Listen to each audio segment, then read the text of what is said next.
wabarakatuh. Kami dari kelompok 2 kelas 9D. Sebelumnya perkenalkan, saya Disha Dewi Miko. Saya Kilarana Putri Sabita. Saya Turita Fitriani Zahira. Saya Siti Hazal Mahrani. Saya Sivanusia Wina Suryono. Kami akan membuat video tugas bahasa Indonesia, yaitu paragraf kota tanpa buku. Saksikan videonya ya. Kota tanpa buku. Pernahkah kau ke toko buku, perpustakaan, atau taman bacaan? Tidakkah kau merasa istimewa ketika berada di dalamnya? Di sekelilingmu ada berbagai tokoh dari dunia nyata dan khayal. Tempat yang pernah kau kunjungi dan yang belum. Informasi dan cerita dari masa lalu, masa kini, dan masa depan.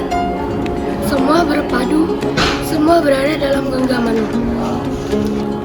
Saat berada di antara buku, tidakkah kau merasa menjadi raja dan ratu?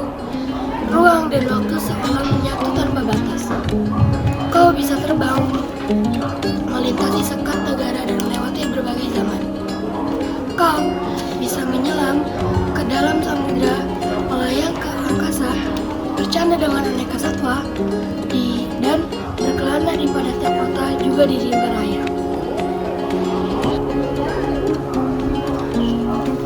Kau tahu, buku adalah jendela dunia, kunci pengetahuan, dan pintu wawasan.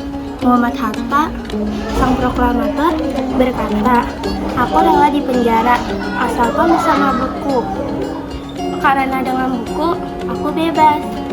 Melalui dengan buku, manusia terbebas dari ketidaktahuan, tempat-tempat yang dipenuhi dengan harapan, berkembangnya pengetahuan dan wawasan."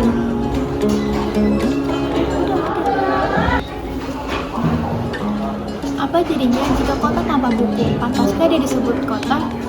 Di kota itu, mungkin kabar datang dari sumber lain, dari koran, televisi, atau internet.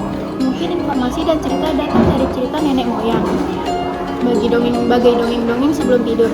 Irama warganya pun tiada beda. Bangun tidur bertebaran di muka bumi untuk berbagi keperluan. Untuk kembali pulang siang atau sore harinya. Setelah itu mereka berangkat tidur dan memulai lagi hari berikutnya, semua serupa. Di kota itu mungkin ada bangunan bernama perpustakaan. Di dalamnya buku-buku berderet dalam rak yang tak terjamah. Tiada tangan meraih dan membuka halaman demi halaman dengan sukacita. Mungkin juga ada tumpukan buku di sudut-sudut sekolah yang sepi dan berdebu. Jarang dikunjungi, jarang dibaca. Buku-buku di sana teronggok tanpa nyawa. Bagaimana dengan kotamu? Mungkin kau tinggal di tengah kota yang megah, atau di gang sempit di desa terpencil di sisi pesisir, atau di kaki gunung. Adakah perpustakaan, taman bacaan, atau toko buku di dekat rumahmu? Jika ada, apakah tempat itu menjadi wadah berkumpulnya anak-anak dan warga, menjadi pusat berkembangnya wawasan dan pengetahuan, atau hanya menjadi pajangan? Maukah kau menjadi orang yang menghidupkannya? Kau bisa mengunjunginya dan mengajak teman-teman membaca dan berbagi cerita di sana. Jadikan tempat itu sumber kegembiraan dan pengetahuan.